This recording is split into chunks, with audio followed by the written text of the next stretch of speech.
Good evening, everyone, and welcome to yet another fun edition of Chapters Live. As always, I'm Caitlin from the Fletcher branch. As I have for the past couple sessions, I have on my fabulous horns, and we are going to be concluding our reading of William Hope Hodgson's novella, The House on the Borderland. Now, to recap you with what happened last week, a lot of weirdness. We had just been in the aftermath of a monstrous attack by these huge swine creatures on the narrator's house. And he went out the next morning, and there was really no trace of anything at all. So he decided to go down to the pit and explore. And what he found was a crack. And he followed it down into just an enormous cavern that seemed to just fall straight down into the center of the world. And he eventually concluded that this very pit actually was right under his house, which can't be good for the resale value, but I digress.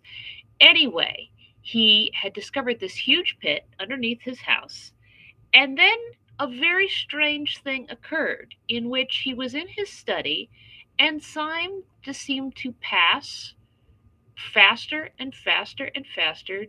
Days turned into seconds, and it just went on and on and on. And to the point where he turned to his dog, Pepper, and poor Pepper was reduced to nothing more than just a pile of dust and bones. And this very strangeness, where days and years have just been, marked only by the passing of the sun along the sky. We've left our narrator in the midst of this just unnatural oddness. And that is where we will be picking up in the midst of that with chapter 17, The Slowing Rotation. It might have been a million years later that I perceived, beyond possibility of doubt, that the fiery sheet that lit the world was, indeed, darkening. Another vast space went by, and the whole enormous flame had sunk to a deep copper color. Gradually it darkened, from copper to copper red, and from this, at times, to a deep, heavy, purplish tint, with, in it, a strange loom of blood. Although the light was decreasing, I could perceive no diminishment in the apparent speed of the sun. It still spread itself in that dazzling veil of speed. The world, so much of it as I could see, had assumed a dreadful shade of gloom, as though, in very deed, the last day of the worlds approached. The sun was dying, of that there could be little doubt, and still the earth whirled onward, through space and all the aeons. At this time, I remember, an extraordinary sense of bewilderment took me. I found myself later wandering mentally amid an odd chaos of fragmentary modern theories and the old biblical story of the world's ending. Then, for the first time, there flashed across me the memory that the sun, with his system of planets, was, and had been, traveling through space at an incredible speed. Abruptly, the question rose, where? For a very great time I pondered this matter, but finally, with a certain sense of the futility of my puzzlings, I let my thoughts wander to other things. I grew to wondering how much longer the house would stand. Also, I queried to myself whether I should be doomed to stay bodiless upon the earth through the dark time that I knew was coming.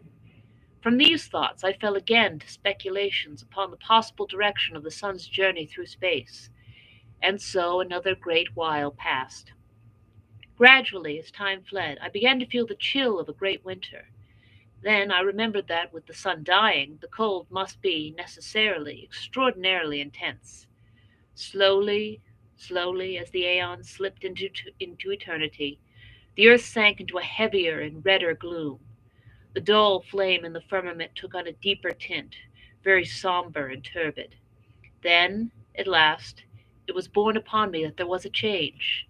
The fiery, gloomy curtain of flame that hung quaking overhead and down away into the southern sky began to thin and contract, and in it, as one sees the fast vibrations of a jarred harp string, I saw once more the stream quivering giddily north and south. Slowly the likeness to a sheet of fire disappeared, and I saw plainly the slowing beat of the sun stream. Yet even then the speed of its swing was inconceivably swift, and all the time the brightness of the fiery arc grew ever duller. Underneath, the world loomed dimly, an indistinct, ghostly region. Overhead, the river of flame swayed slower, and even slower, until at last it swung to the north and south in great, ponderous beats that lasted through seconds.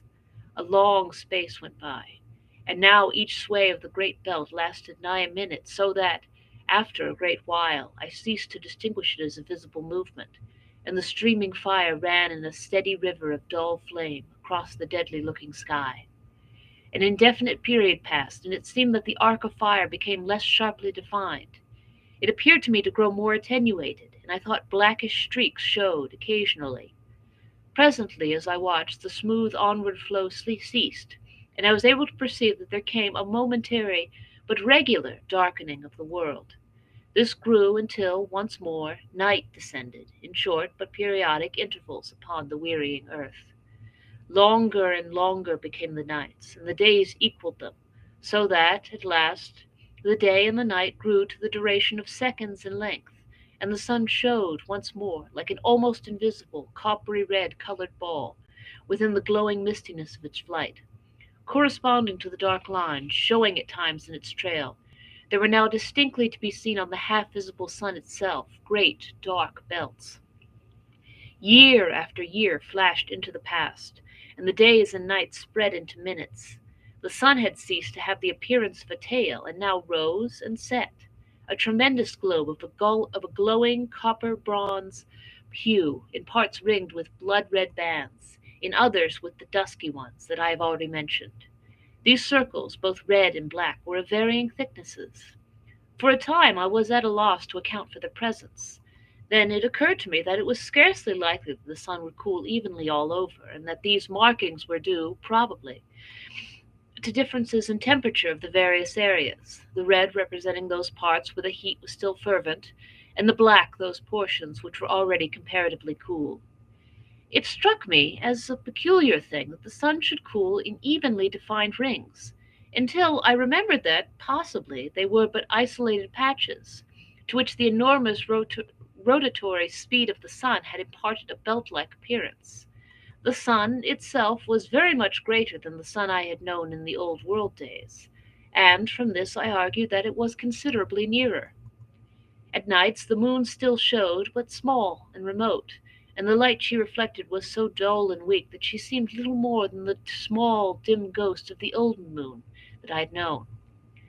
Gradually the days and nights lengthened out until they equaled a space somewhat less than one of the old earth hours, the sun rising and setting like a great ruddy bronze disk crossed with ink-black bars. About this time I found myself able once more to see the gardens with clearness, for the world had now grown very still and changeless. Yet I am not correct in saying gardens, for there were no gardens, nothing that I knew or recognized. In place thereof I looked out upon a vast plain stretching away into distance. A little to my left there was a low range of hills.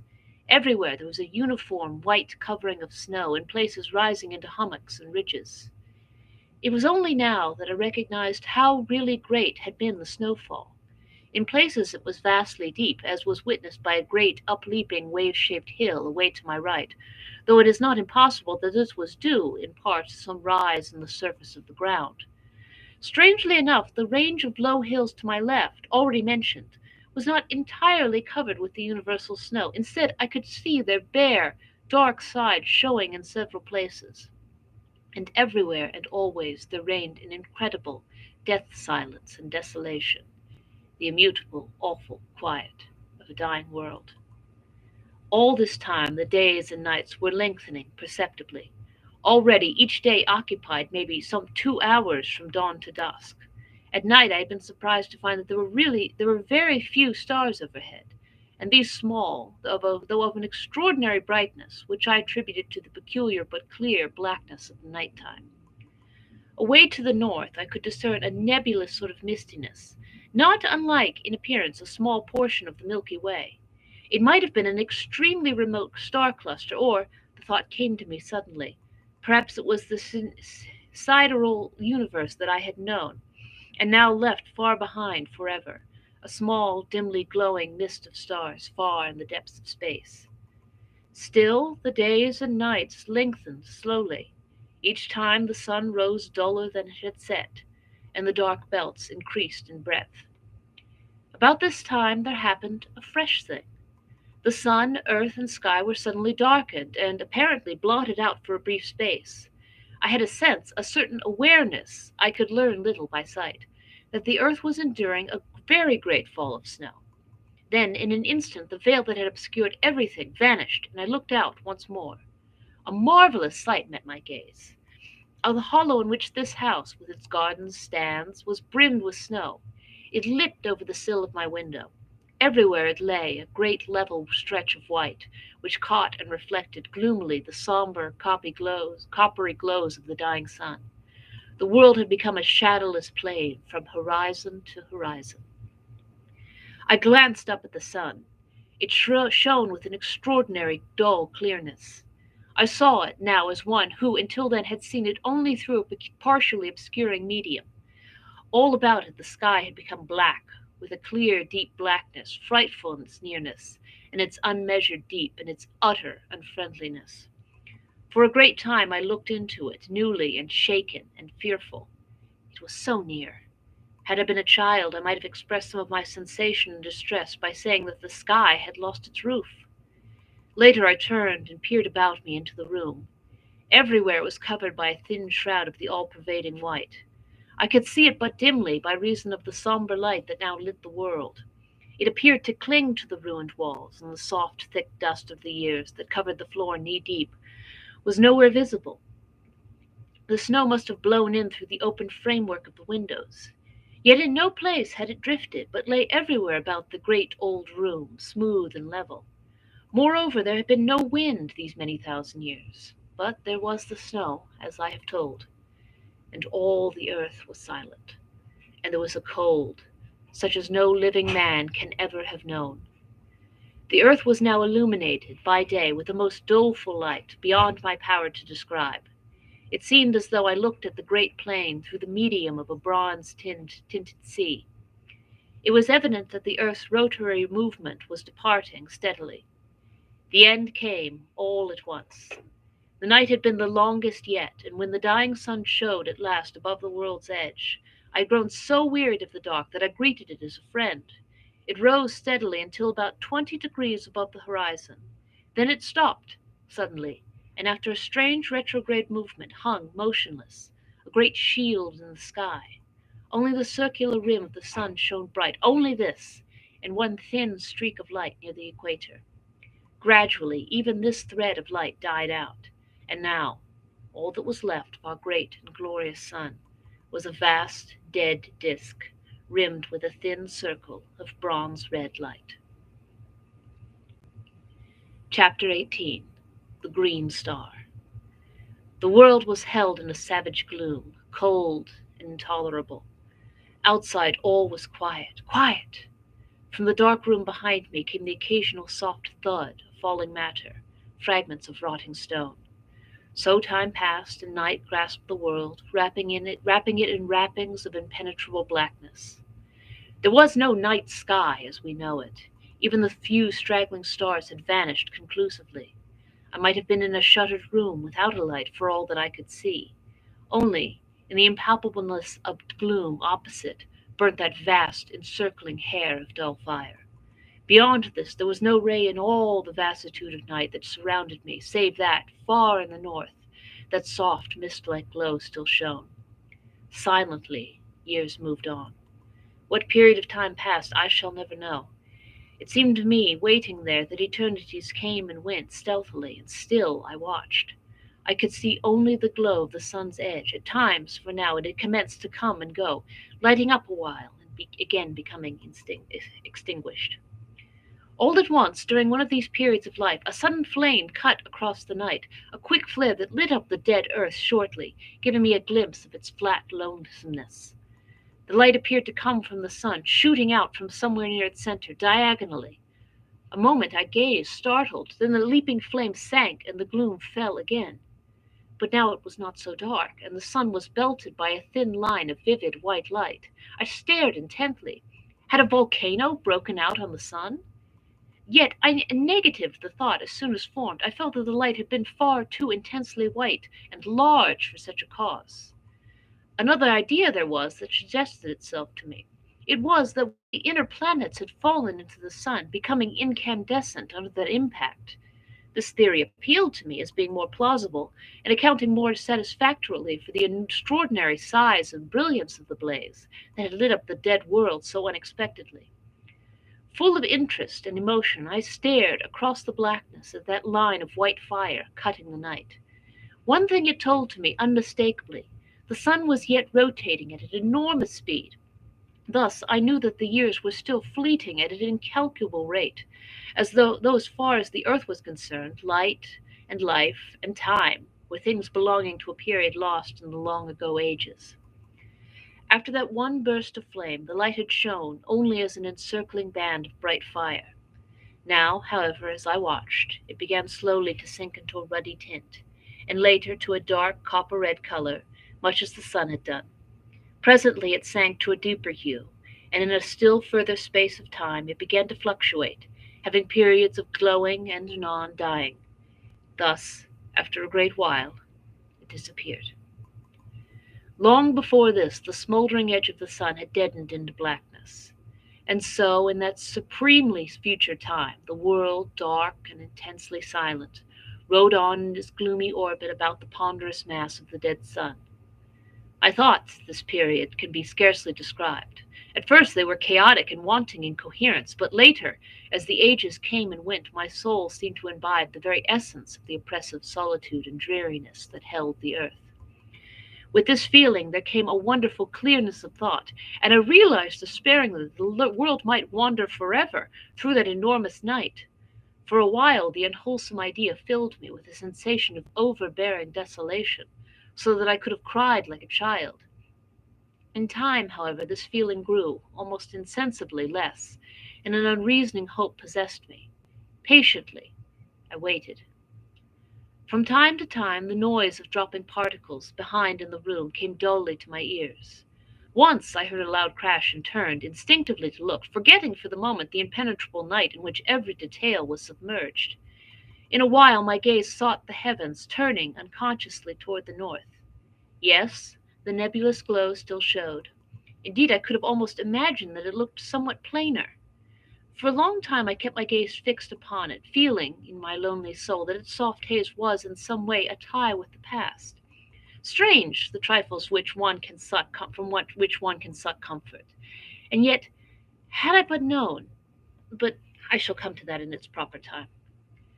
For a very long space I watched, without experiencing any of the desire for sleep that would so soon have visited me in the old earth days. How I should have welcomed it, if only to have passed the time, away from my perplexities and thoughts.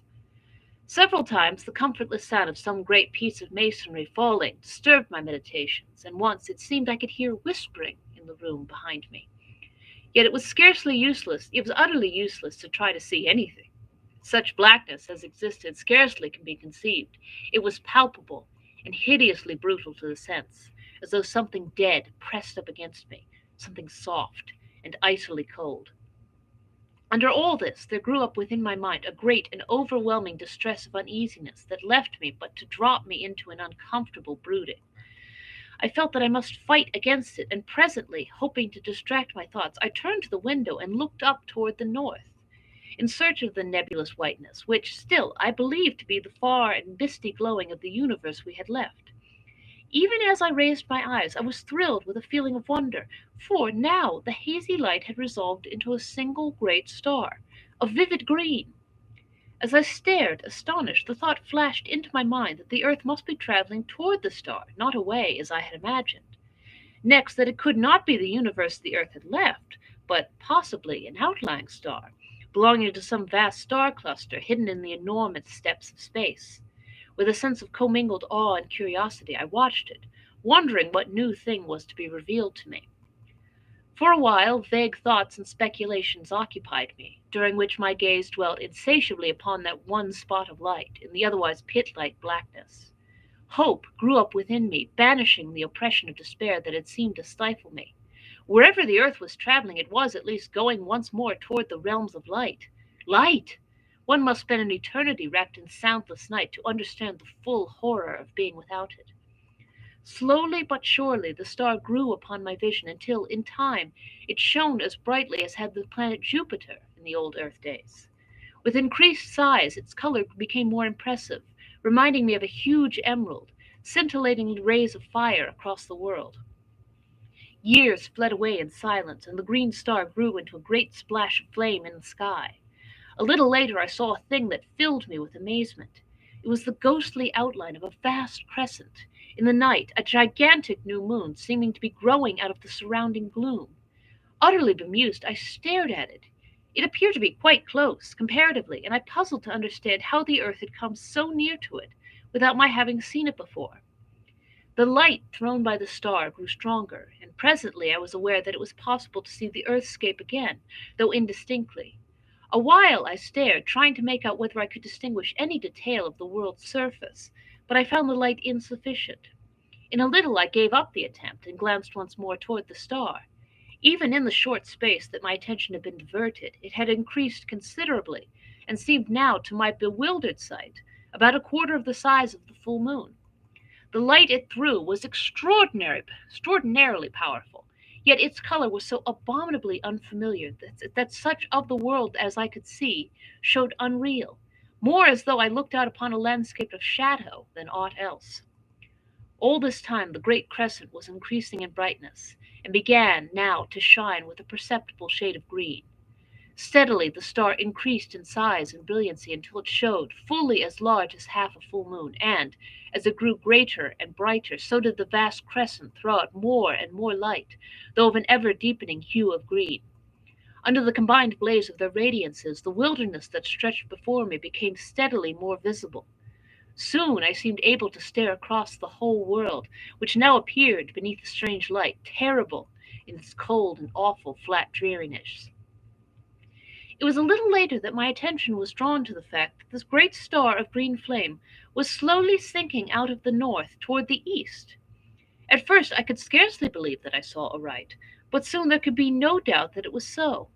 Gradually it sank, and as it fell, the vast crescent of glowing green began to dwindle and became till it became a mere arc of light against the livid colored sky. Later it vanished, disappearing in the selfsame spot from which I had seen it slowly emerge. By this time the star had come to within some 30 degrees of the hidden horizon. In size it could now have rivaled the moon at its full, though even yet I could not distinguish its disk. This fact led me to conceive that it was still an extraordinary distance away, and this being so, I knew that its size must be huge, beyond the conception of man to understand or imagine. Suddenly, as I watched, the lower edge of the star vanished, cut by a straight, dark line. A minute or a century passed, and it dipped lower until the half of it had disappeared from sight. Far away out on the great plain, I saw a monstrous shadow blotting it out, and advancing swiftly. Only a third of the star was visible now. Then, like a flash, the solution of this extraordinary phenomenon revealed itself to me. The star was sinking behind the enormous mass of the dead sun, or rather the sun, obedient to its attraction, was rising toward it, with the earth following in its trail. As these thoughts expanded in my mind, the star vanished, being completely hidden by the tremendous bulk of the sun. Over the earth there fell, once more, the brooding night. With the darkness came an intolerable feeling of loneliness and dread. For the first time I thought of the pit and its inmates. After that there rose in my memory the still more terrible thing that had haunted the shores of the Sea of Sleep and lurked in the shadows of this old building. Where were they? I wondered, shivered with miserable thoughts. For a time fear held me, and I prayed wildly and incoherently for some ray of light with which to dispel the cold blackness that enveloped the world. How long I waited it is impossible to say, certainly for a very great period. Then, all at once, I saw a loom of light shine out ahead. Gradually it became more distinct. Suddenly a ray of vivid green flashed across the darkness. At the same moment I saw a thin line of livid flame far in the night. An instant it seemed, and it had grown into a great clot of fire, beneath which the world lay bathed in a blaze of emerald green light. Steadily it grew until presently the whole of the green star had come into sight again. But now it could be scarcely called a star, for it had increased to vast proportions, being incomparably greater than the sun had been in the olden time. Then, as I stared, I became aware that I could see the edge of the lifeless sun, glowing like a great crescent moon. Slowly its lighted surface broadened out to me until half of its diameter was visible, and the star began to drop away on my right. Time passed, and the earth moved on, slowly traversing the tremendous face of the dead sun. Gradually, as the earth traveled forward, the star fell still more to the right, until at last it shone on the back of the house, sending a flood of broken rays in through the skeleton like walls. Glancing upward, I saw that much of the ceiling had vanished, enabling me to see that the upper stories were even more decayed. The roof had, evidently, gone entirely, and I could see the green effulgence of the starlight shining in slantingly. Chapter 19. The End of the Solar System. From the abutment where once had been the windows, through which I had watched that first fatal dawn, I could see that the sun was hugely greater than it had been when first the star lit the world. So great was it that its lower edge seemed to almost touch the far horizon. Even as I watched, I imagined that it drew closer. The radiance of green that lit the frozen earth grew steadily brighter. Thus, for a long space, things were. Then, on a sudden, I saw that the sun was changing shape and growing smaller, just as the moon would have done in past time. In a while, only a third of the illuminated part was turned toward the earth. The star bore away on the left. Gradually, as the world moved on, the star shone upon the front of the house once more, while the sun showed only as a great bow of green fire. An instant, it seemed, and the sun had vanished. The star was still fully visible. Then the earth moved into the black shadow of the sun, and all was night, night, black, starless, and intolerable. Filled with tumultuous thoughts, I watched across the night, waiting. Years it may have been, and then, in the dark house behind me, the clotted stillness of the world was broken. I seemed to hear a soft padding of many feet, and a faint, inarticulate whisper of sound grew on my sense. I looked round into the blackness and saw a multitude of eyes. As I stared, they increased and appeared to come toward me. For an instant I stood unable to move. Then a hideous swine noise rose up into the night, and at that I leapt from the window out onto the frozen world. I have a confused notion of having run a while, and after that I just waited. Waited. Several times I heard shrieks, but always as though from a distance. Except for these sounds, I had no idea of the whereabouts of the house. Time moved onward. I was conscious of little save a sensation of cold and helplessness, hopelessness, and fear. An age, it seemed, and there came a glow that told of the coming light. It grew tardily. Then, with a loom of unearthly glory, the first wave from the green star struck over the edge of the dark sun and lit the world. It fell upon a great ruined structure some 200 yards away. It was the house. Staring, I saw a fearsome sight. Over its walls crawled a legion of unholy things, almost covering the old building, from tottering towers to base. I could see them clearly. Clearly, they were the swine creatures. The world moved out into the light of the star, and I saw now that it seemed to stretch across a quarter of the heavens. The glory of its livid light was so tremendous that it appeared to fill the sky with its quivering flames. Then I saw the sun. It was so close that half of its diameter lay below the horizon, and as the world circled across its face, it seemed to tower right up into the sky, a stupendous dome of emerald-covered fire. From time to time I glanced toward the house, but the swine things seemed unaware of my proximity. Years appeared to pass slowly. The earth had almost reached the center of the sun's disk. The light from the green sun, as now it must be called, shone through the interstices that gapped the mouldered walls of the old house, giving them the appearance of being wrapped in green flames. The swine creatures still crawled about the walls. Suddenly there rose a loud roar of swine voices, and up from the center of the roofless house shot a vast column of blood-red flame. I saw the little twisted towers and turrets flash into fire, yet still preserving their twisted crookedness. The beams of the green sun beat upon the house and intermingled with its lurid glow so that it appeared a blazing furnace of red and green fire. Fascinated, I watched until an overwhelming sense of becoming danger drew my attention. I glanced up, and at once it was borne upon me that the sun was closer, so close, in fact, that it seemed to overhang the world. Then, I know not how, I was caught up into strange heights, floating like a bubble in the awful effulgence. Far below me I saw the earth, with the burning house leaping into an ever-growing mountain of flame round it. The earth ground appeared to be glowing, and in places heavy wreaths of yellow smoke ascended from the earth. It seemed as though the world were becoming ignited from that one plague spot of fire. Faintly I could see the swine things. They appeared quite unharmed. Then the ground seemed to cave in suddenly, and the house, with its load of foul creatures, disappeared into the depths of the earth, sending a strange, blood-colored cloud into the heights. I remembered the hell pit under the house. In a while I looked round.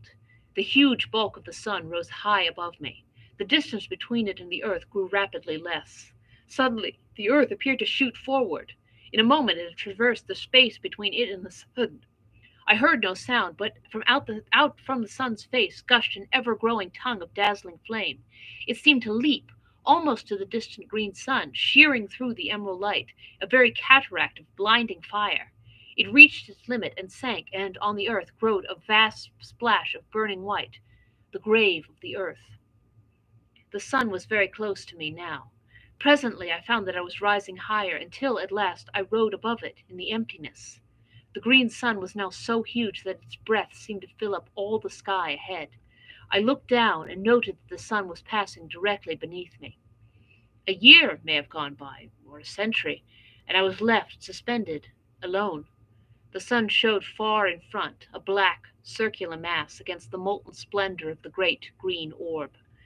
Near one edge I observed that a lurid glow had appeared, marking the place where the earth had fallen. By this I knew that the long dead sun was still revolving, though with great slowness. Far to my right I seemed to catch at times a faint glow of whitish light. For a great time I was uncertain whether to put this down to fancy or not. Thus for a while I stared with fresh wonderings, until, at last, I knew that it was no imaginary thing, but a reality. It grew brighter, and presently there slid out of the green a pale globe of softest white. It came nearer, and I saw that it was apparently surrounded by a robe of gently glowing clouds. Time passed. I glanced towards the diminishing sun. It showed only as a dark blot on the face of the green sun. As I watched, I saw it grow smaller, steadily, as though rushing toward the superior orb at an immense speed. Intently I stared. What would happen? I was conscious of extraordinary emotions as I realized that it would strike the green sun. It grew no bigger than a pea, and I looked with my whole soul to witness the final end of our system, that system which had borne the world through so many aeons, with its multitudinous sorrows and joys, and now, suddenly something crossed my vision, cutting from sight all vestige of the spectacle I watched with such sole interest. What happened to the dead sun I did not see, but I have no reason, in the light of that which I saw afterward, to disbelieve that it fell into the strange fire of the green sun, and so perished. And then, suddenly, an extraordinary question rose in my mind, whether this stupendous globe of green fire might not be the vast central sun, the great sun round which our universe and countless others revolve. I felt confused. I thought of the probable end of the dead sun, and another suggestion came, dumbly. Do the dead stars make the green sun their grave? The idea appealed to me with no sense of grotesqueness, but rather as something both possible and probable. Chapter 20. The Celestial Globes. For a while many thoughts crowded my mind, so that I was unable to do aught save stare blindly before me. I seemed whelmed in a sea of doubt and wonder and sorrowful remembrance. It was later that I came out of my bewilderment. I looked about dazedly. Thus I saw so extraordinary a sight that for a while I could scarcely believe I was not still wrapped in the visionary tumult of my own thoughts. Out of the raining green had grown a boundless river of softly shimmering globes, each one enfolded in a wondrous fleece of pure cloud. They reached, both above and below me, to an unknown distance, and not only hid the shining of the green sun, but supplied, in place thereof, a tender glow of light that suffused itself around me, like unto nothing I have ever seen, before or since. In a little I noticed that there were about these spheres a sort of transparency, almost as though they were formed of clouded crystal, within which burned a radiance, gentle and subdued. They moved on past me continually, floating onward at no great speed, but rather as though they had eternity before them. A great while I watched, and could perceive no end to them. At times I seemed to distinguish faces amid the cloudiness, but strangely indistinct, as though partly real and partly formed of the mistiness through which they showed. For a long time I waited passively, with a sense of growing content. I had no longer that feeling of unutterable loneliness, but felt rather that I was less alone, and than I had been for kalpas of years. This feeling of contentment increased so that I would have been satisfied to float in company with these celestial globules forever. Ages slipped by, and I saw the shadowy faces, with increased frequency, also with greater plainness. Whether this was due to my soul having become more attuned to its surroundings, I cannot tell. Probably it was so. But however this may be, I am assured now only of the fact that I became steadily more conscious of a new mystery about me, telling me that I had, indeed, penetrated within the borderland of some unthought of region, some subtle, intangible place or form of existence. The enormous stream of luminous spheres continued to pass me, at an unvarying rate, countless millions, and still they came, showing no signs of ending, nor even diminishing. Then, as I was borne silently upon the unbuoying ether, I felt a sudden, irresistible forward movement toward one of the passing globes. An instant I was beside it. Then I slid through into the interior without experiencing the least resistance of any description. For a short while I could see nothing, and waited curiously. All at once I became aware that a sound broke the inconceivable stillness. It was like the murmur of a great sea at calm, a sea breathing in its sleep. Gradually the mist that obscured my sight began to thin away, and so, in time, my vision dwelt once again upon the silent surface of the sea of sleep. For a while I gazed, and could scarcely believe I saw aright. I glanced round. There was the great globe of pale fire swimming, as I had seen it before, a short distance above the dim horizon. To my left, far across the sea, I discovered presently a faint line, as of thin haze, which I guessed to be the shore, where my love and I had met, during those wonderful periods of soul wandering that had been granted to me in the old earth days. Another, a troubled memory came to me, of the formless thing that had haunted the shores of the sea of sleep, the guardian of that silent, echoless place. These and other details I remembered, and knew without doubt that I was looking out upon that same sea. With the assurance I was filled with an overwhelming feeling of surprise and joy and shaken expectancy, conceiving it possible that I was about to see my love again. Intently I gazed around, but could catch no sight of her. At that, for a little, I felt hopeless. Fervently I prayed, and ever peered anxiously. How still was the sea! Far down, far beneath me, I could see the many trails of changeful fire that had drawn my attention formerly. Vaguely I remembered what had caused them. Also I remembered that I intended to ask my dear one about them, as well as many other matters, and I had been forced to leave her before the half that I had wished to say was said. My thoughts came back with a leap. I was conscious that something had touched me. I turned quickly. God, thou wert indeed gracious. It was she. She looked up into my eyes with an eager longing, and I looked down to her with all my soul. I should like to have held her, but the glorious purity of her face kept me afar. Then, out of the winding mist, she put her dear arms. Her whisper came to me, soft as the rustle of a passing cloud. "Dearest," she said. That was all. But I had heard, and in a moment I held her to me, as I prayed, forever. In a little she spoke of many things, and I listened. Willingly would I have done so through all the ages that are to come. At times I whispered back, and my whispers brought to her spirit face once more an indescribably delicate tint, the bloom of love. Later I spoke more freely, and to each word she listened and made answer delightfully, so that already I was in paradise. She and I, and nothing, save the silent, spacious void to see us, and only the quiet waters of the sea of sleep to hear us. Long before, the floating multitude of cloud-enfolded spheres had vanished into nothingness. Thus we looked upon the face of the slumberous deeps, and were alone. Alone, God, I would be thus alone in the hereafter, and be never lonely. I had her, and greater than this, she had me. I, aeon-aged me, and on this thought, and some others, I hope to exist through the few remaining years that may yet lie between us. Chapter 21. The Dark Sun. How long our souls lay in the arms of joy I cannot say, but all at once I was waked from my happiness by a diminution of the pale and gentle light that lit the sea of sleep. I turned toward the huge white orb with a premonition of coming trouble. One side of it was curving inward as though a convex, black shadow were sweeping across it. My memory went back. It was thus that the darkness had come before our last parting. I turned toward my love inquiringly. With a sudden knowledge of woe, I noticed how wan and unreal she had grown, even in that brief space. Her voice seemed to come to me from a distance. The touch of her hands was no more than the gentle pressure of a summer wind, and grew less perceptible. Already, quite half of the immense globe was shrouded. A feeling of desperation seized me. Was she about to leave me? Would she have to go as she had gone before? I questioned her anxiously, frightenedly, and she, nestling closer, explained in that strange, far-away voice that it was imperative she should leave me before the sun of darkness, as she termed it, blotted out the light. At this confirmation of my fears, I was overcome with despair, and could only look voicelessly across the great quiet plains of the silent sea. How swiftly the darkness spread across the face of the white orb! Yet in reality the time must have been long, beyond human comprehension.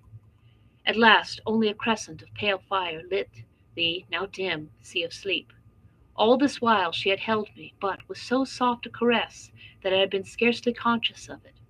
We waited there together, she and I, speechless, for very sorrow. In the dimming light her face showed shadowy, blending into the dusty mistiness that encircled us. Then, when a thin, curved line of soft light was all that lit the sea, she released me, pushing me from her tenderly.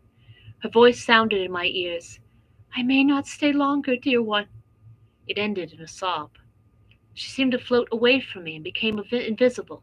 Her voice came to me out of the shadows faintly, apparently from a great distance. "A little while." It died away, remotely. In a breath the sea of sleep darkened into night. Far to my left I seemed to see for a brief instant a soft glow. It vanished, and in the same moment I became aware that I was no longer above the still sea, but once more suspended in infinite space, with the green sun, now eclipsed by a vast dark sphere, before me. Utterly bewildered, I stared almost unseeingly at the ring of green flames leaping above the dark edge. Even in the chaos of my thoughts I wondered dully at their extraordinary shapes. A multitude of questions assailed me. I thought more of her I had so lately seen than of the sight before me. My grief and thoughts of the future filled me. Was I doomed to be separated from her always? Even in the old earth days she had been mine only for a little while, and she had left me, as I thought, forever. Since then I had seen her but these times upon the sea of sleep. A feeling of fierce resentment filled me, and miserable questionings. Why should I not have gone with my love? What reason to keep us apart? Why had I to wait alone while she slumbered through the years on the still bosom of the sea of sleep? The sea of sleep! My thoughts turned inconsequently out of their channel of bitterness to fresh, desperate questionings. Where was it? Where was it? I seemed to have just parted from my love upon its quiet surface, and had gone utterly. It could not be far away. And the white orb which I had seen hidden in the shadow of the sun of darkness. My sight dwelt upon the green sun, eclipsed. What had eclipsed it? Was there a vast dead star circling it? Was the central sun, as I had come to regard it, a double star? The thought had come almost unbidden. Yet why should it not be so? My thoughts went back to the white orb. Strange that it should have been. I stopped. An idea had come suddenly. The white orb and the green sun. Were they one and the same? My imagination wandered backward, and remembered the luminous globe to which I had been so unaccountably attracted. It was curious that I should have forgotten it, even momentarily. Where were the others? I reverted again to the globe I had entered. I thought for a time, and matters became clearer. I conceived that, by entering that impalpable globule, I had passed at once into some further, and until then invisible, dimension. There the green sun was still visible, but as a stupendous sphere of pale white light, almost as though it ghost showed, and not its material part. A long time I mused on the subject. I remembered how, on entering the sphere, I had immediately lost all sight of the others. For a still further period I continued to revolve the different details in my mind. In a while my thoughts turned to other things. I came more into the present and began to look about me seeingly. For the first time I perceived that innumerable rays of a subtle violet hue pierced the strange semi-darkness in all directions. They radiated from the fiery rim of the green sun. They seemed to grow upon my vision so that in a little I saw that they were countless. The night was filled with them, spreading outwards from the green sun, fanwise. I concluded that I was enabled to see them by reason of the sun's glory being cut off by the eclipse. They reached right out into space and vanished. Gradually, as I looked, I became aware that fine points of intensely brilliant light traversed the rays. Many of them seemed to travel from the green sun into distance. Others came out of the void, toward the sun, but all, one and all, each kept strictly to the ray in which it had traveled. Their speed was inconceivably great, and it was only when they neared the green sun, or as they left it, that I could see them as separate specks of light. Further from the sun, they became thin lines of vivid fire within the violet. The discovery of these rays and the moving sparks interested me extraordinarily. To where did they lead in such countless profusion? I thought of the worlds in space, and those sparks, messengers. Possibly the idea was fantastic, but I was not conscious of it being so. Messengers, messengers from the central sun. An idea evolved itself slowly. Was the green sun the abode of some vast intelligence? The thought was bewildering. Visions of the unnameable rose vaguely. Had I, indeed, come upon the dwelling place of the eternal? For a time I repelled the thought dumbly. It was too stupendous, yet huge, vague thoughts had birth within me. I felt, suddenly, terribly naked, and an awful nearness shook me. And heaven! Was that an illusion? My thoughts came and went erratically, the sea of sleep, and she, heaven! I came back with a bound to the present. Somewhere, out of the void behind me, there rushed an immense dark body, huge and silent. It was a dead star, hurling onward to the burying place of the stars. It drove between me and the central suns, blotting them out from my vision and plunging me into an impenetrable night. An age, and I saw again the violet rays. A great while later, aeons it must have been, a circular glow grew in the sky ahead, and I saw the edge of the receding star show darkly against it. Thus I knew that it was nearing the central suns. Presently I saw the bright ring of the green sun show plainly against the night. The star had just passed into the shadow of the dead sun. After that, I just waited. The strange years went slowly, and ever I watched intently. The thing I had expected came at last, suddenly, awfully. A vast flare of dazzling light, a streaming burst of white flame across the dark void. For an indefinite while it soared outward, a giant mushroom of fire. It ceased to grow. Then as time went by, it began to sink backward, slowly. I saw now that it came from a huge glowing spot near the center of the dark sun. Mighty flames still soared outward from this. Yet, in spite of its size, the grave of the star was no more than the shining of Jupiter upon the face of an ocean, when compared with the inconceivable mass of the dead sun. I may remark here, once more, that no words will ever convey to the imagination the enormous bulk of the two central suns. Chapter 22. The Dark Nebula. Years melted into the past, centuries, eons. The light of the incandescent star sank to a furious red. It was later that I saw the dark nebula, at first an impalpable cloud, away to my right. It grew steadily to a clot of blackness in the night. How long I watched it is impossible to say, for time, as we counted, was a thing of the past. It came closer, a shapeless monstrosity of darkness, tremendous. It seemed to slip across the night sleepily, a very hell fog. Slowly it slid nearer, and passed into the void between me and the central suns. It was as though a curtain had been drawn before my vision. A strange tremor of fear shook me, and a fresh sense of wonder. The green twilight that had reigned for so many millions of years had now given place to impenetrable gloom. Motionless, I peered about me. A century fled. It had seemed to me that I detected occasional dull glows of red, passing me at intervals. Earnestly I gazed, and presently seemed to see circular masses that showed muddily red within the clouded blackness. They appeared to be glowing out of the nebulous murk. A while, and they became plainer to my accustomed vision. I could see them now with a fair amount of distinctness, ruddy tinged spheres similar in size to the luminous globes that I had seen so long previously. They floated past me continually. Gradually, a peculiar uneasiness seized me. I became aware of a growing feeling of repugnance and dread. It was directed against those passing orbs, and seemed born of intuitive knowledge rather than any real cause or reason. Some of the passing globes were brighter than others, and it was from one of these that a face looked suddenly, a face human in its outline, but so tortured with woe that I stared aghast.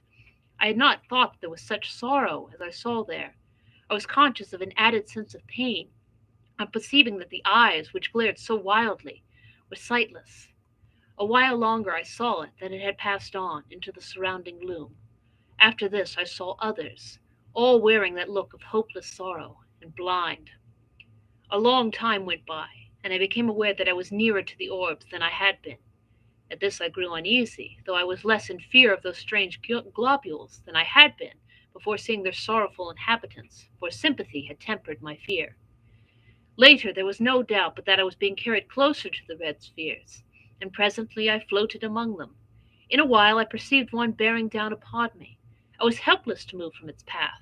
In a minute it seemed it was upon me, and I was submerged in a deep red mist. This cleared, and I stared confusedly across the immense breadth of the plain of silence. It appeared just as I had first seen it. I was moving forward steadily across its surface. Away ahead shone the vast blood-red ring that lit the place. All around was spread the extraordinary desolation of stillness that had so impressed me during my previous wanderings across its darkness. Presently I saw, rising up into the ruddy gloom, the distant peaks of the mighty amphitheater of mountains where, untold ages before, I had been shown my first glimpse of the terrors that underlie many things, and where, vast and silent, watched by 1,000 mute gods, stands the replica of this house of mysteries, this house that I had seen swallowed up in that hellfire ere the earth had kissed the sun and vanished forever. Though I could see the crests of the mountain amphitheater, yet it was a great while before their lower portions became visible. Perhaps possibly this was due to the strange ruddy haze that seemed to cling to the surface of the plain. However, be this as it may, I saw them at last. In a still further space of time I had come so close to the mountains that they appeared to overhang me. Presently I saw the great rift open before me, and I drifted into it without volition on my part. Later I came out upon the breadth of the enormous arena. There, at an apparent distance of some 5 miles, stood the house, huge, monstrous, and silent, lying in the very center of that stupendous amphitheater. So far as I could see, it had not altered in any way, but looked as though it were only yesterday that I had seen it. Around, the grim, dark mountains frowned down upon me from their lofty silences. Far to my right, away up among inaccessible peaks, loomed the enormous bulk of the great beast god. Higher, I saw the hideous form of the dread goddess, rising up through the red gloom, thousands of fathoms above me. To the left, I made out the monstrous, eyeless thing, gray and inscrutable. Further off, reclining on its lofty ledge, the livid ghoul shape showed, a splash of sinister color among the dark mountains. Slowly I moved out across the great arena, floating. As I went, I made out the dim forms of many of the other lurking horrors that peopled those supreme heights. Gradually I neared the house, and my thoughts flashed back across the abyss of years. I remembered the dread specter of the place. A short while passed, and I saw that I was being wafted directly toward the enormous mass of that silent building. About this time I became aware, in an indifferent sort of way, of a growing sense of numbness that robbed me of the fear which I should otherwise have felt on approaching that awesome pile. As it was, I viewed it calmly, much as a man views calamity through the haze of his tobacco smoke. In a little while I had come so close to the house as to be able to distinguish many of the details about it. The longer I looked, the more was I confirmed in my long ago impressions of its entire similitude to the strange house. Save in its enormous size, I could find nothing unlike. Suddenly, as I stared, a great feeling of amazement filled me. I had come opposite to that part where the outer door leading into the study is situated. There, lying right across the threshold, lay a great length of coping stone, identical, save in size and color, with the piece I had dislodged in my fight with the pit creatures. I floated nearer, and my astonishment increased as I noted that the door was broken partly from its hinges, precisely in the manner that my study door had been forced inward by the assaults of the swine things. The sight had started a train of thoughts, and I began to trace dimly that the attack on this house might have a far deeper significance than I had hitherto imagined. I remembered how, long ago, in the old Earth days, I had half suspected that, in some unexplainable manner, this house in which I live was in rapport, to use a recognized term, with that other, tremendous structure away in the midst of that incomparable plain. Now, however, it began to be borne upon me that I had but vaguely conceived what the realization of my suspicion meant. I began to understand with a more than human clearness that the attack I had repelled was in some extraordinary manner connected with an attack upon that strange edifice. With a curious inconsequence, my thoughts abruptly left the matter to dwell wonderingly upon the peculiar material out of which the house was constructed. It was, as I have mentioned earlier, of a deep green color. Yet, now that I had come so close to it, I perceived that it fluctuated at times, though slightly, glowing and fading, much as do the fumes of phosphorus when rubbed upon the hand in the dark. Presently my attention was distracted from this by coming to the great entrance. Here, for the first time, I was afraid, for all in a moment the huge door swung back, and I drifted in between them helplessly. Inside all was blackness, impalpable. In an instant I had crossed the threshold, and the great doors closed, silently shutting me in that lightless place. For a while I seemed to hang motionless, suspended amid the darkness. Then I became conscious that I was moving again. Where, I could not tell. Suddenly, far down beneath me, I seemed to hear a murmurous noise of swine laughter. It sank away, and the succeeding silence appeared clogged with horror. Then a door opened somewhere ahead. A white haze of light filtered through, and I floated slowly into a room that seemed strangely familiar. All at once there came a bewildering, screaming noise that deafened me. I saw a blurred vista of visions flaming before my sight. My senses were dazed through the space of an eternal moment. Then my power of seeing came back to me. The dizzy, hazy feeling passed, and I saw clearly. Chapter 23. Pepper. I was seated in my chair, back again in this old study. My gaze wandered round the room. For a minute it had a strange, quivery appearance, unreal and unsubstantial. This disappeared, and I saw that nothing was altered in any way. I looked toward the end window. The blind was up. I rose to my feet shakily. As I did so, a slight noise in the direction of the door attracted my attention. I glanced towards it. For a short instant it appeared to me that it was being closed, gently. I stared, and saw that I must have been mistaken. It seemed closely shut. With a succession of efforts, I trod my way to the window and looked out. The sun was just rising, lighting up the tangled wilderness of gardens. For perhaps a minute I stood and stared. I passed my hand confusedly across my forehead. Presently, amid the chaos of my senses, a sudden thought came to me. I turned quickly and called to Pepper. There was no answer, and I stumbled across the room in a quick access of fear. As I went, I tried to frame his name, but my lips were numb. I reached the table and stooped down to him with a catching at my heart. He was lying in the shadow of the table, and I had not been able to see him distinctly from the window. Now, as I stooped, I took my breath shortly. There was no Pepper. Instead, was reaching toward an elongated little heap of gray, ash-like dust. I must have remained in that half-stooped position for some minutes. I was dazed, stunned. Pepper had really passed into the land of shadows. Chapter 24. The Footsteps in the Garden. Pepper is dead. Even now, at times, I seem scarcely able to realize that this is so. It is many weeks since I came back from that strange and terrible journey through space and time. Sometimes in my sleep I dream about it, and go through in imagination the whole of that fearsome happening. When I wake, my thoughts dwell upon it. That sun, those suns, were they indeed the great central suns round which the whole universe of the unknown heavens revolves? Who shall say? And the bright globules floating forever in the light of the green sun, and the sea of sleep on which they float? How unbelievable it all is! If it were not for Pepper, I should, even after the many extraordinary things that I have witnessed, be inclined to imagine that it was but a gigantic dream. Then there is that dreadful, dark nebula, with its multitudes of red spears, moving always within the shadow of the dark sun, sweeping along on its stupendous orbit, wrapped eternally in gloom. And the faces that peered out at me. God, do they and does such a thing really exist? There is still that little heap of gray ash on my study floor. I will not have it touched. At times, when I am calmer, I have wondered what became of the outer planets of the solar system. It has occurred to me that they may have broken loose from the sun's attraction and whirled away into space. This is, of course, only a surmise. There are so many things about which I wonder. Now that I am writing, let me record that I am certain there is something horrible about to happen. Last night a thing occurred which has filled me with an even greater terror than did the pit fear.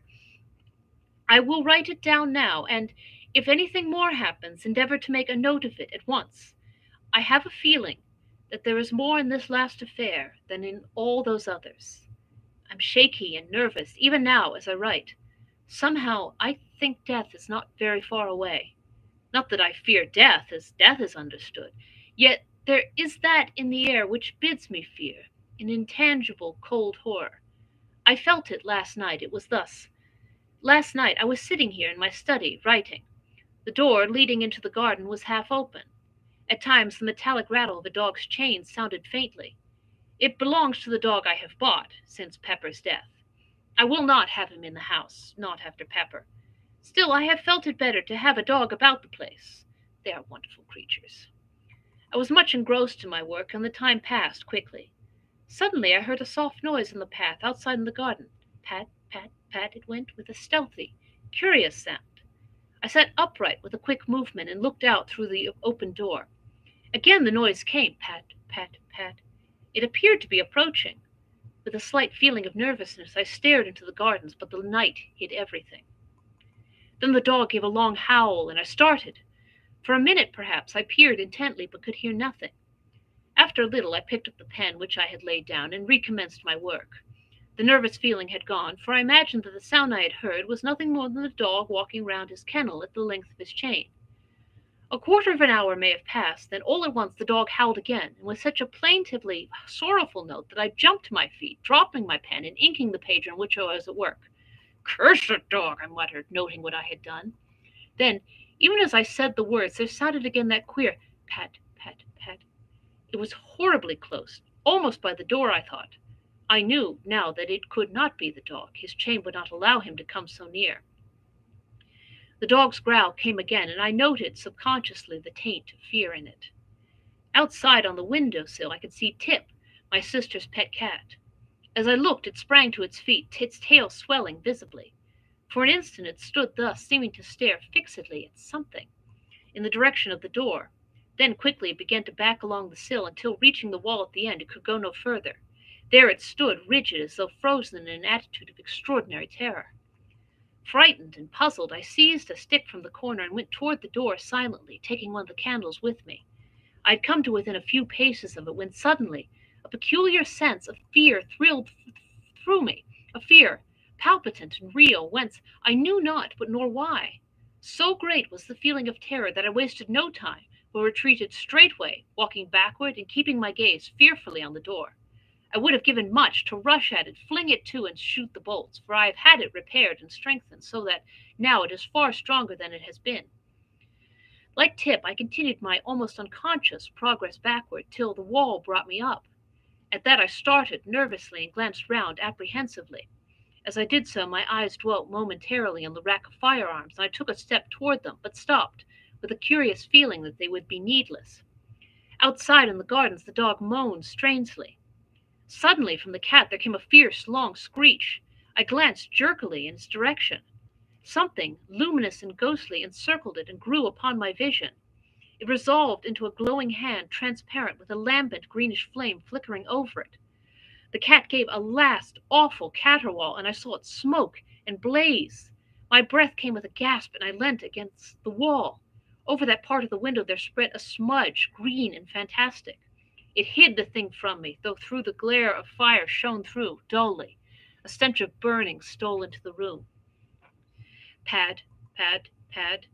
Something passed down the garden path, and a faint, moldy odor seemed to come in through the open door and mingle with the burnt smell. The dog had been silent for a few moments. Now I heard him meow, sharply as though in pain. Then he was quiet, save for an occasional, subdued whimper of fear. A minute went by. Then the gate on the west side of the garden slammed distantly. After that, nothing, not even the dog's whine. I must have stood there some minutes. Then a fragment of courage stole into my heart, and I made a frightened rush at the door, dashed it to, and bolted it. After that, for a full half-hour I sat, helpless, staring before me rigidly. Slowly my life came back into me, and I made my way shakily upstairs to bed.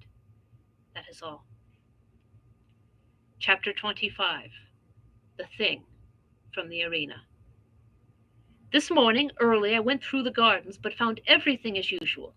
Near the door I examined the path for footprints, yet, here again, there was nothing to tell me whether or not I had dreamed last night. It was only when I came to speak to the dog that I discovered tangible proof that something did happen. When I went to his kennel, he kept inside, crouching up in one corner, and I had to coax him to get him out. When, finally, he consented to come, it was in a strangely cowed and subdued manner. As I patted him, my attention was attracted to a greenish patch on his left flank. On examining it, it found that the fur and skin had been apparently burnt off, for the flesh showed raw and scorched. The shape of the mark was curious, reminding me of the imprint of a large talon or hand. I stood up, thoughtful. My gaze wandered toward the study window. The rays of the rising sun shimmered on the smoky patch in the lower corner, causing it to fluctuate from green to red oddly. Ah, that was undoubtedly another proof, and suddenly the horrible thing that I saw last night rose in my mind. I looked at the dog again. I knew the cause now of that hateful-looking wound on his side. I knew also that what I had seen last night had been a real happening, and a great discomfort filled me. Pepper! Tip! And now this poor animal. I glanced at the dog again and noticed that he was licking at his wound. Poor brute, I muttered, and began to pat his head. At that he got upon his feet, nosing and licking my hand wistfully. Presently I left him, having other matters to which to attend. After dinner I went to see him again. He seemed quiet and disinclined to leave his kennel. From my sister I had learnt that he has refused all food today. She appeared a little puzzled when she told me, though quite unsuspicious of anything of which to be afraid. The day has passed uneventfully enough. After tea I went again to have a look at the dog. He seemed moody and somewhat restless, yet persisted in remaining in his kennel. Before locking up for the night, I moved his kennel out, away from the wall, so that I'd be able to watch it from the small window tonight. The thought came to me to bring him into the house for the night, but consideration has decided me to let him remain out. I cannot say that the house is, in any degree, less to be feared than the gardens. Pepper was in the house, and yet it is now 2 o'clock. Since 8 I have watched the kennel from the small side window in my study. Yet nothing has occurred, and I am too tired to watch longer. I will go to bed. During the night I was restless. This is unusual for me, but toward morning I obtained a few hours' sleep. I rose early, and after breakfast visited the dog. He was quiet but morose, and refused to leave his kennel. I wish there was some horse doctor near here. I would have the poor brute looked at. All day he has taken no food, but has shown an evident desire for water, lapping it up greedily. I was relieved to observe this. The evening has come, and I am in my study. I intend to follow my plan of last night and watch the kennel. The door leading into the garden is bolted securely. I am consciously glad there are bars to the windows. Night. Midnight has gone. The dog has been silent up to the present. Through the side window on my left I can make out dimly the outlines of the kennel. For the first time the dog moves, and I hear the rattle of his chain. I look out quickly. As I stare, the dog moves again restlessly, and I see a small patch of luminous light shine from the interior of the kennel. It vanishes, then the dog stirs again, and once more the gleam comes. I am puzzled. The dog is quiet, and I can see the luminous thing faintly. It shows distinctly. There's something familiar about the shape of it. For a moment I wonder, then it comes to me that it is not unlike the 4 fingers and a thumb of a hand. Like a hand! And I remember the contour of that fearsome wound on the dog's side. It must be the wound I see. It is luminous at night. Why? The minutes pass. My mind is filled with this fresh thing. Suddenly I hear a sound out in the gardens. How it thrills through me! It is approaching. Pad, pad, pad. A prickly sensation traverses my spine and seems to creep across my scalp. The dog moves in his kennel and whimpers frightenedly. He must have turned round, for now I can no longer see the outline of his shining wound. Outside, the gardens are silent once more, and I listen fearfully. A minute passes, and another. Then I hear the padding sound again. It is quite close, and appears to be coming down the gravel path. The noise is curiously measured and deliberate. It ceases outside the door, and I rise to my feet and stand motionless. From the door comes a slight sound. The latch is being slowly raised. A singing sound is in my ears, and I have some sense of pressure about the head. The latch drops with a sharp click into the catch. The noise startles me afresh, jarring horribly on my tense nerves. After that I stand for a long while amid an ever-growing quietness. All at once my knees begin to tremble, and I have to sit quickly. An uncertain period of time passes, and gradually I begin to shake off the feeling of terror that has possessed me. Yet still I sit. I seem to have lost the power of movement. I am strangely tired and inclined to doze. My eyes open and close, and presently I find myself falling asleep and waking in fits and starts. It is some time later that I am sleepily aware that one of the candles is guttering. When I wake again it has gone out, and the room is very dim under the light of the one remaining flame. The semi-darkness troubles me little. I have lost that awful sense of dread, and my only desire seems to be to sleep. Sleep. Suddenly, although there is no noise, I am awake, wide awake. I am acutely conscious of the nearness of some mystery, of some overwhelming presence. The very air seems pregnant with terror. I sit huddled and just listen, intently. Still there is no sound. Nature herself seems dead. Then the oppressive stillness is broken by a little eldritch scream of wind that sweeps round the house and dies away remotely. I let my gaze wander around the half-lighted room. By the great clock in the far corner is a tall, dark shadow. For a short instant I stare frightenedly. Then I see that it is nothing, and am momentarily relieved. In the time that follows, the thought flashes through my brain, why not leave this house of mystery and terror? Then, as though in answer, there sweeps up across my sight a vision of the wondrous sea of sleep, the sea of sleep where she and I have been allowed to meet after the years of separation and sorrow, and I know that I shall stay on here, whatever happens. Through the side window I note the somber blackness of the light. My gaze wanders away and round the room, resting on one shadowy object and another. Suddenly I turn and look at the window on my right. As I do so, I breathe quickly and bend forward with a frightened gaze at something outside the window, but close to the bars. I am looking at a vast, misty swine face, over which fluctuates a flamboyant flame of greenish hue. It is the thing from the arena.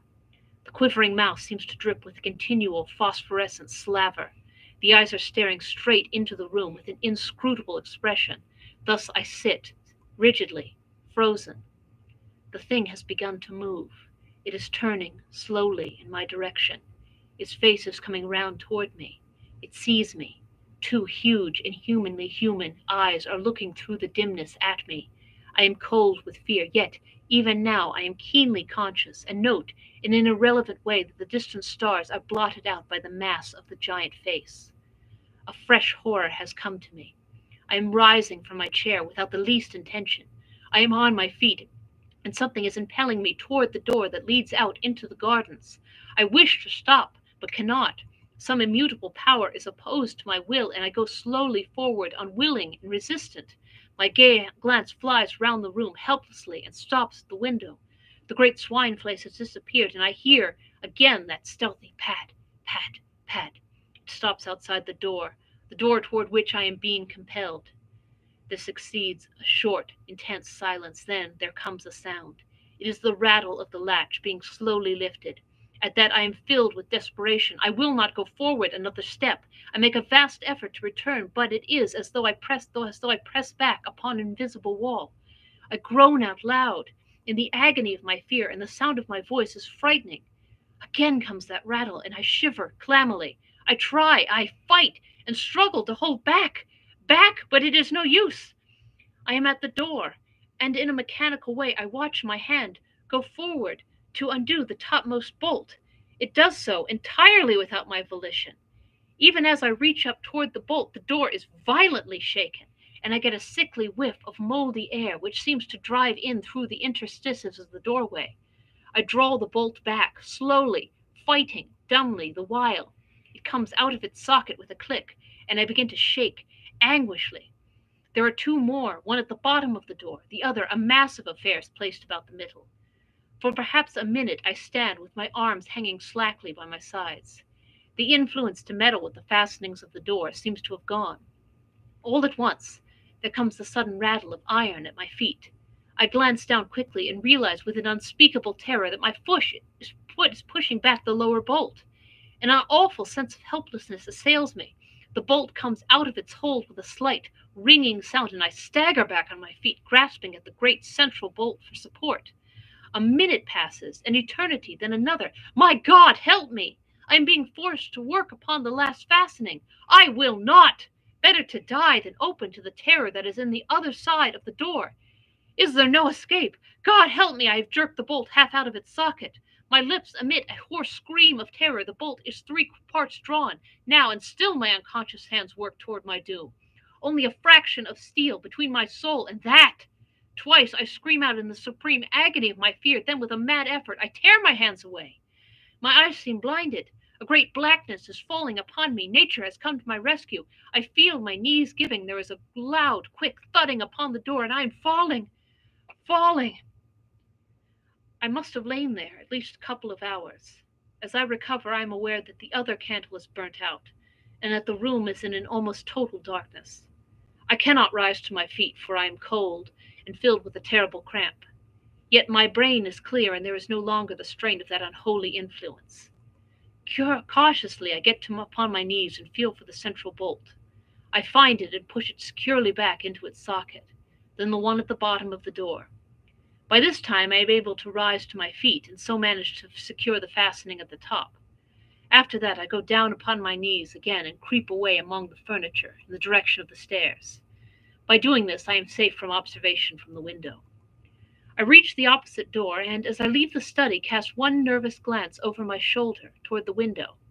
Out in the night, I seem to catch a glimpse of something impalpable, but it may be only a fancy.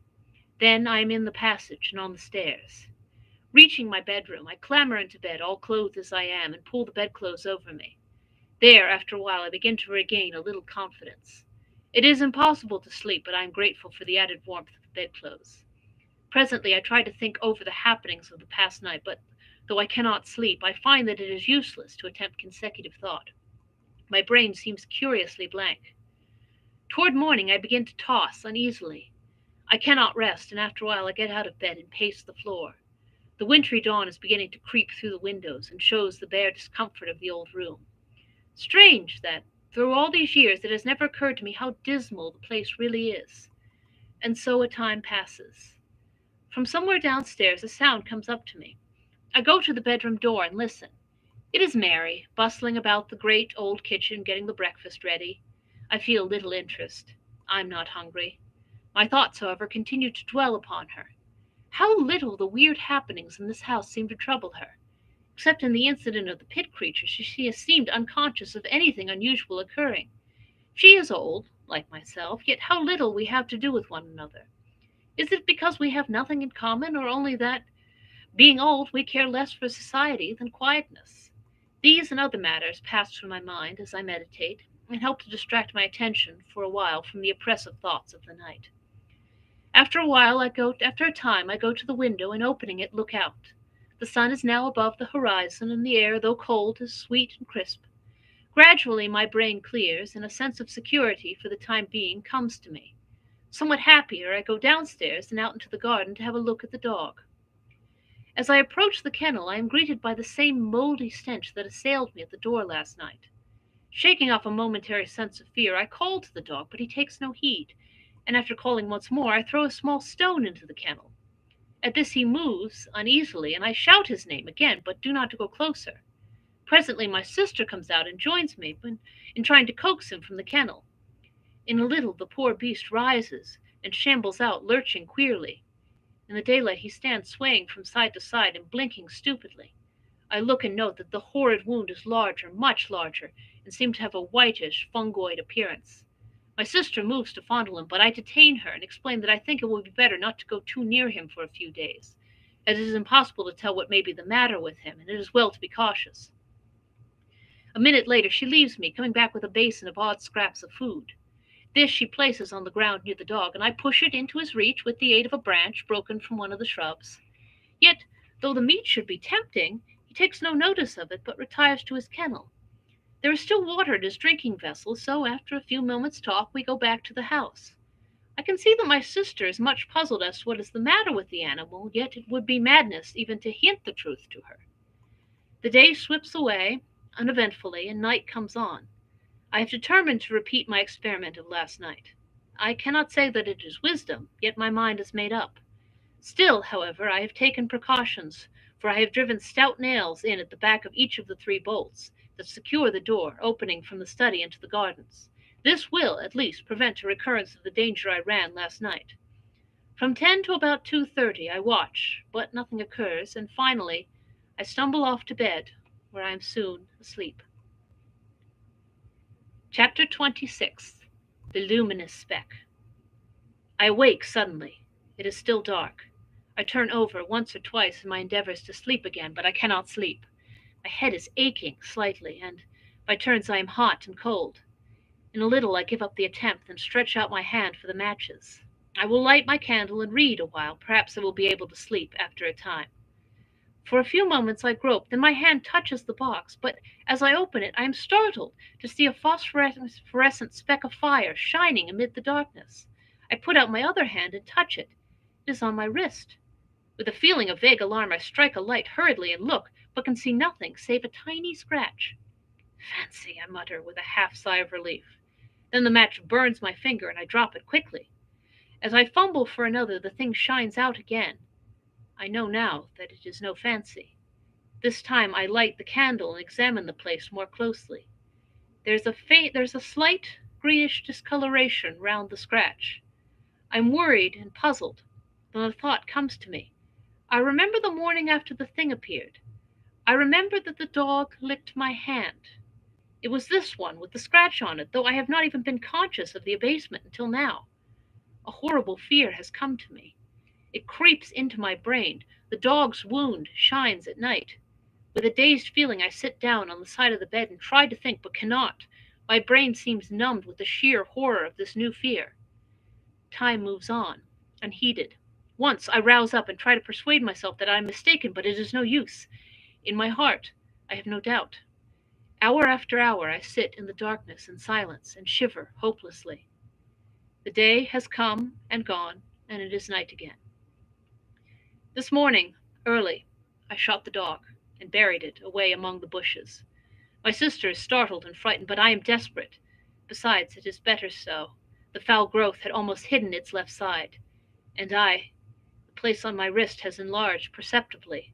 Several times I have caught myself muttering prayers, little things learnt as a child.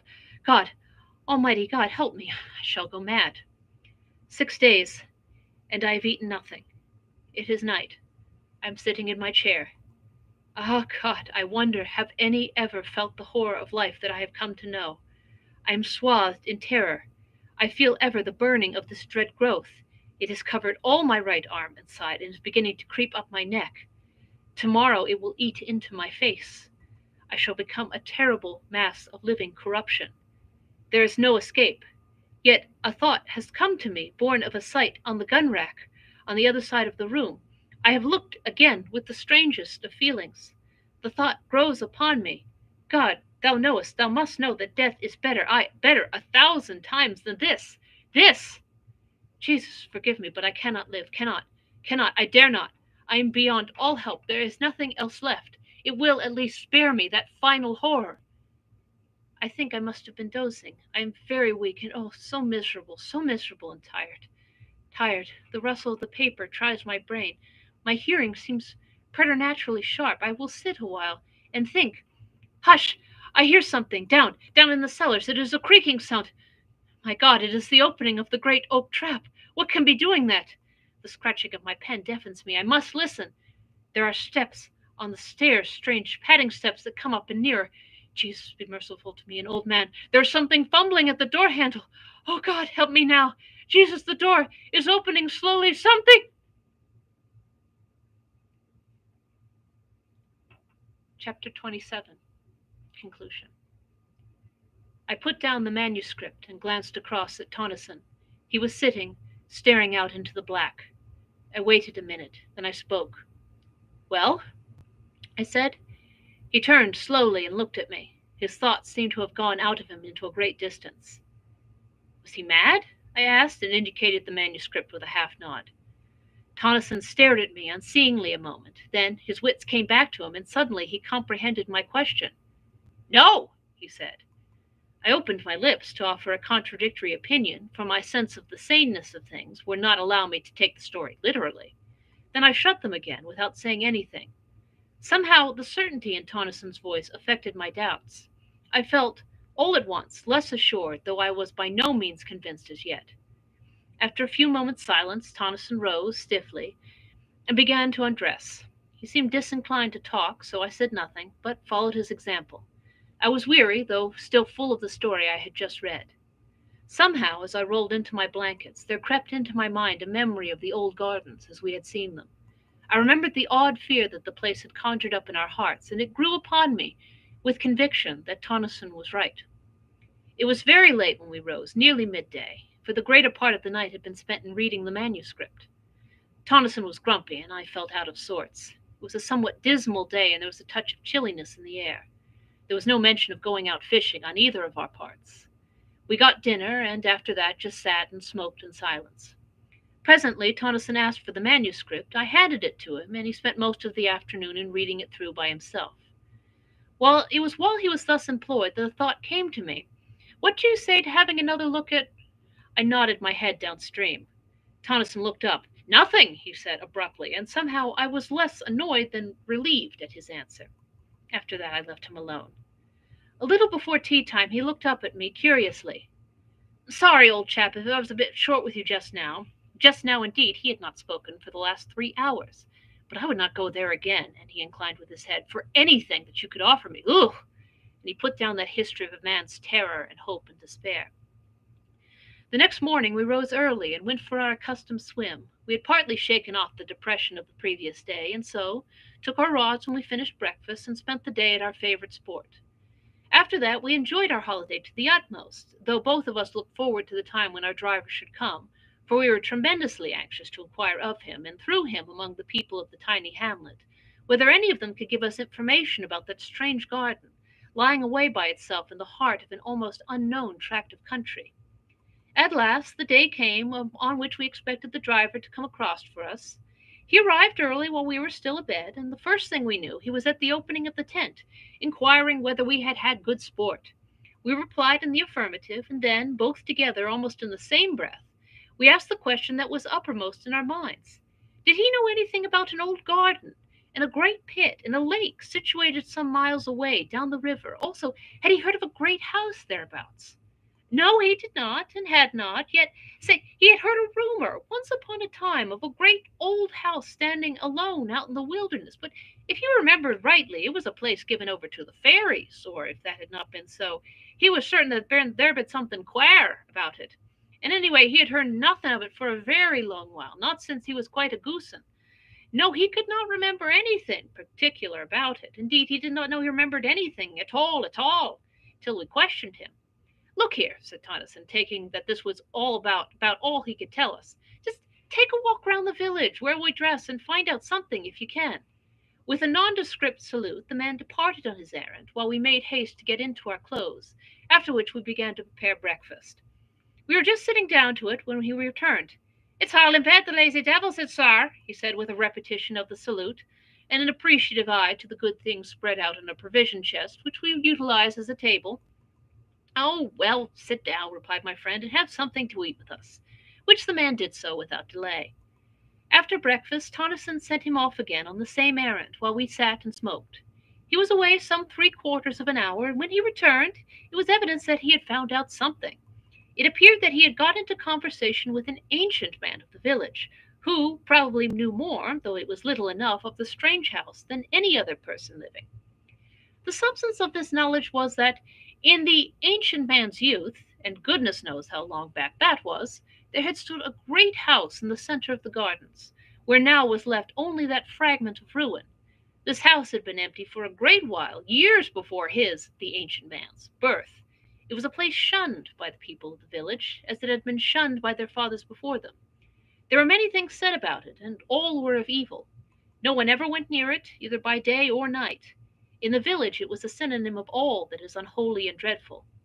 And then, one day, a stranger, had ridden through the village, and turned off down the river in the direction of the house, as it was always termed by the villagers. Some hours afterward he had ridden back, taking the trap by which he had come toward Ardrahan. Then, for 3 months or so, nothing was heard. At the end of that time he reappeared, but now he was accompanied by an elderly woman and a large number of donkeys, accompanied laden with various articles. They had passed through the village without stopping and gone straight down the bank of the river in the direction of the house. Since that time no one, save the man whom they had chartered to bring over monthly supplies of necessaries from Ardrahan, had ever seen either of them, and him none had ever induced to talk. Evidently he had been well paid for his trouble. The years had moved onward, uneventfully enough, in that little hamlet, the man making his monthly journeys regularly. One day he had appeared as usual on his customary errand. He had passed through the village without exchanging more than a surly nod with the inhabitants, and gone on toward the house. Usually it was evening before he made the return journey. On this occasion, however, he had reappeared in the village a few hours later in an extraordinary state of excitement, and with the astounding information that the house had disappeared bodily, and that a stupendous pit now yawned in the place where it had stood. The news, it appears, so excited the curiosity of the villagers that they overcame their fears and marched en masse to the place. There they found everything, just as described by the carrier. This was all that we could learn. Of the author of the manuscript, who he was and whence he came, we shall never know. His identity is, as he seems to have desired, buried forever. That same day we left the lonely village of Creighton. We have never been there since. Sometimes, in my dreams, I see that enormous pit, surrounded, as it is, on all sides by wild trees and bushes, and the noise of the water rises upward and blends in my sleep with other and lower noises, while, over all, hangs the eternal shroud of spray. And that, my friends, concludes our reading of William Hope Hodgson's creepy novella, The House on the Borderland. I hope you were sufficiently creeped out, probably even a little bit confused, but that is cosmic horror for you. I do hope you enjoyed it, and I will let you know about we are ready to start our next book on our next meeting, and that, as you probably have heard, will be Peter Pan by J.M. Barrie, a nice little delightful children's book. And you know that I will have a pirate hat and a hook for this reading, so look forward to that. Our next meeting will also be on a Tuesday in 2 weeks, so that will be Tuesday, November 23rd at 7 p.m. right here on YouTube. Remember, all of our meetings will be on Tuesday this month because of the holidays. And we will be starting Peter Pan by J.M. Barrie. It'll be terribly exciting, and you know I will be making all sorts of pirate voices. So, once again, I thank you for joining me for our reading of The House on the Borderland. Go back and watch all of our previous episodes. Go back and watch all of our old school animated episodes in the very beginnings of chapters. Keep on wearing your fabulous horns or your fabulous hats. I make no judgments. And I will see you back here in 2 weeks' time on Tuesday, November 23rd, right here on YouTube. Goodbye. Have a good night.